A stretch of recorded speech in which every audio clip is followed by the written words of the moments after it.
Good morning students. आज हम chapter number 8 संज्ञा के विकार में से उसका सेकंड पार्ट जो है वचन, उसके बारे में पढ़ेंगे। ये आप सभी को पता है वचन किसे कहते हैं, वचन कितने प्रकार के होते हैं, इन सब का अध्ययन अपन करेंगे। एक वचन से बहुवचन कैसे बनाया जाता है, इन सब का अपन अध्ययन करेंगे। देखिए, संज्ञा के विकार इसमें से है, ये है वचन। अब वचन हम किसे कहते हैं? वचन किसे कहते हैं? शब्दों के जिस रूप से उसके एक या अधिक होने का बोध होता है उसे हम वचन कहते हैं। ये हम सभी को पता है। शब्दों के जिस रूप से, यानी कोई वस्तु एक है तो वो एक वचन हो गया, और एक से अधिक है तो वो बहुवचन हो गया। ठीक है।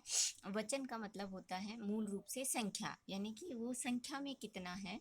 तो किसी शब्द के जिस रूप से उसके एक या एक से अधिक होने का पता चलता है उसे हम क्या कहते हैं? वचन कहते हैं।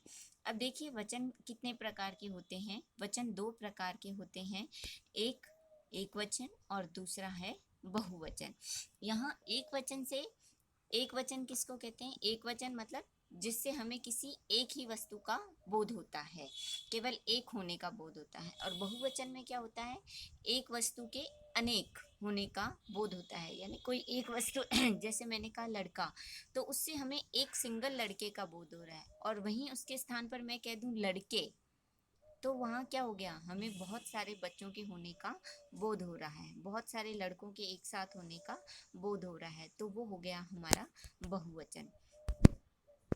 अब है भाई, हम एक वचन किसे कहते हैं और बहुवचन किसे कहते हैं? वचन के दोनों भेदों में अंतर। एक वचन किसे कहते हैं? देखो, संज्ञा शब्द के जिस रूप से केवल एक वस्तु का या एक का बोध होता है, यानी किसी भी वस्तु के एक होने का बोध होता है, किसी भी प्राणी के, किसी भी वस्तु के, किसी भी मतलब कोई भी चीज हो, अगर उसके एक होने का बोध होता है यदि हमें, तो वहाँ क्या होता है? एक वचन होता है। फॉर एग्जाम्पल, जैसे पुस्तक, लड़की, केला। ये पुस्तक, लड़की और ये केला। यहाँ देखिए, ये तीन उदाहरण दिए हुए हैं। पुस्तक एक पुस्तक है, एक लड़की है और एक केला है। तो यहाँ पर हमें तीनों ही चीजें क्या है? एक एक दिखाई दे रही है। तो ये क्या हो गया? उसका एक वचन। अब है दूसरा बहुवचन। बहुवचन किसे कहते हैं? शब्द के जिस रूप से हमें अनेक होने का बोध होता है, यानी कोई भी वस्तु एक से अधिक मात्रा में है, उसे हम क्या कहते हैं? बहुवचन कहते हैं।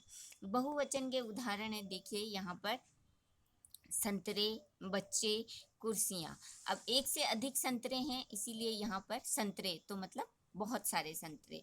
अब अगर इसका एक वचन होता तो वो क्या हो जाता? संतरा, क्योंकि वो संख्या में क्या होता है? एक होता है, तो वो हो जाता संतरा। यहाँ पर ये संख्या में ज्यादा है, इसीलिए ये बहुवचन में संतरे। दूसरा बच्चा, बच्चा होता है तो वो एक वचन हो जाएगा। यहाँ बच्चे एक से अधिक हैं, दो बच्चे हैं, तो यहाँ पर ये क्या हो गया? बहुवचन रूप हो गया। कुर्सियाँ, अगर एक वचन होता इसका तो क्या होता? कुर्सी। अब यहाँ पर बहुवचन है तो ये क्या हो गया? इयां लगा करके इसको कुर्सियां बना दिया। तो इस प्रकार से हम एक वस्तु के जो वस्तु एक होती है तो उसके लिए हम एक वचन का प्रयोग करते हैं, और जो एक से अधिक मात्रा में होती है उसके लिए हम बहुवचन का प्रयोग करते हैं। अब देखिए, वचन बदलने के नियम जो आपकी पुस्तक में दे रखे हैं, आप उन्हें अच्छे से अध्ययन कीजिएगा, ढंग से पढ़िएगा। अब जैसे अलग अलग शब्दों के अंदर अलग अलग होता है रूप, वचन बदलने के नियम। जैसे संज्ञा शब्द है, उनका अलग होगा। सर्वनाम शब्द है, उनमें भी वचन परिवर्तन होता है। विशेषण है, उनमें भी वचन परिवर्तन होता है। इसके अलावा तुम्हारे क्रिया शब्द हैं, उनमें भी वचन परिवर्तन होता है। जैसे संज्ञा शब्द है, संज्ञा शब्द आया, जैसे मैंने कहा लड़का, ये संज्ञा शब्द है, इसका बहुवचन हो गया लड़के। अब जैसे मैंने कहा मैं, तो यहाँ सिंगल मैं खुद के लिए यूज कर रही हूँ मैं, लेकिन जब मैं का हम करूंगी तो उसका वो बहुवचन रूप हो जाएगा। सर्वनाम का क्या होगा? हम मतलब मैं खुद को इंक्लूड करके, चार पांच जने जैसे हम एक साथ इकट्ठे खड़े हैं, तो खुद को इंक्लूड करके उन चार पांच जनों को भी इंक्लूड करूंगी, तो वो मैं के जगह पर हम लगाएंगे। इसके अलावा जैसे क्रिया है, जैसे पढ़ रहा है, रहा है शब्द जो है वो, रहा है शब्द एक वचन क्रिया का बोध करा रहा है, जबकि रहे हैं ये क्रियापद हमें बहुवचन का बोध करा रहा है, यानी एक से अधिक लोग क्या कर रहे हैं, वहां पर पढ़ाई कर रहे हैं। तो इस तरह से संज्ञा शब्दों में वचन परिवर्तन होता है, सर्वनाम शब्दों में वचन परिवर्तन होता है, और जैसे क्रिया शब्दों में वचन परिवर्तन होता है, विशेषण शब्दों में वचन परिवर्तित होता है। तो इस प्रकार से एक वचन और बहुवचन इन चारों चीज़ों में होते हैं। अब देखिए ये वचन बदलने के नियम जो आपकी पुस्तक में दे रखे हैं, उनका अभी हम यहाँ अध्ययन करेंगे। स्त्रीलिंग शब्दों के अंत में अ को ए में बदल करके। अब जैसे यहाँ पर दे रखा है मेज, पुस्तक, गेंद, इनका क्या हो रखा है, अ के स्थान पर ए आया हुआ है।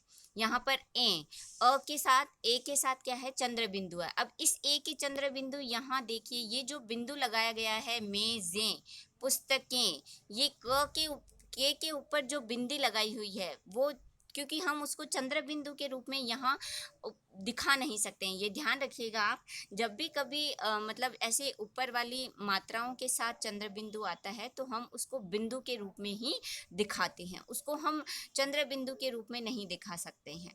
तो ये यहाँ पर मेज, मेज़ें, पुस्तक, पुस्तकें, बात, बातें, रात, रातें, इसी तरह से आ के साथ ए जोड़ करके, कन्या, कन्याएं, माला, मालाएं, अध्यापिका, अध्यापिकाएं, सभा, सभाएं।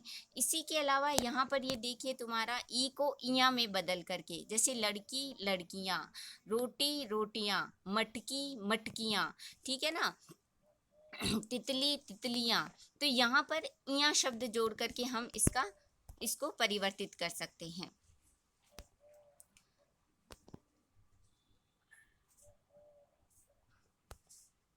इसके अलावा यहाँ देखिए या को या में बदल करके, जैसे चिड़िया है उसका चिड़िया, बिटिया, बिटियां, यानी या के साथ चंद्र बिंदु लगाना है तो उसका अंत में चंद्र बिंदु लगा करके, स्त्रीलिंग शब्दों के अंत में जहाँ या आ रहा है वहां पर उस या के स्थान पर चंद्र बिंदु लगा, या के साथ चंद्र बिंदु लगा करके हम उसका वचन परिवर्तन करते हैं। इसके अलावा उ या उ के स्थान के साथ में ए जोड़ करके, जैसे वधु, वधुएं, धातु, धातुएं, वस्तु, वस्तुएं, धेनु, धेनुएं, है ना, बहु, बहुएं।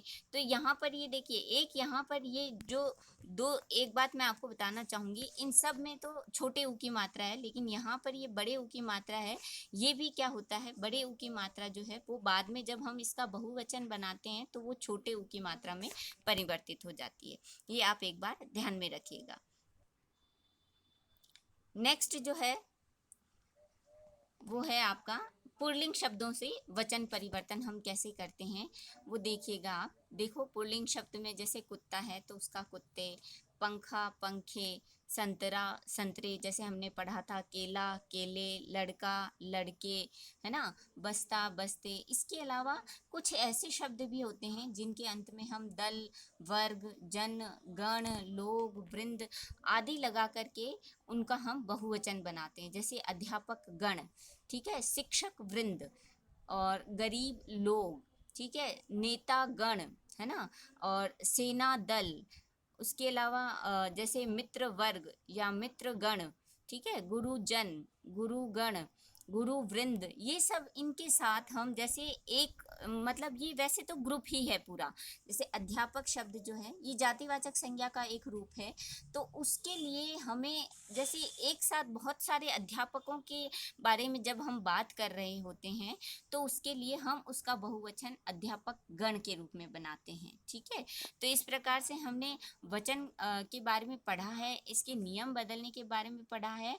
आप घर पे अपनी पुस्तक को खोल करके उसके बारे में अच्छे से अध्ययन कीजिएगा और इसको पढ़िएगा, और इसके अलावा जो अभ्यास 9 है उसके अंदर आपको मतलब होमवर्क दिया जाएगा, वो आपको कंप्लीट करना है।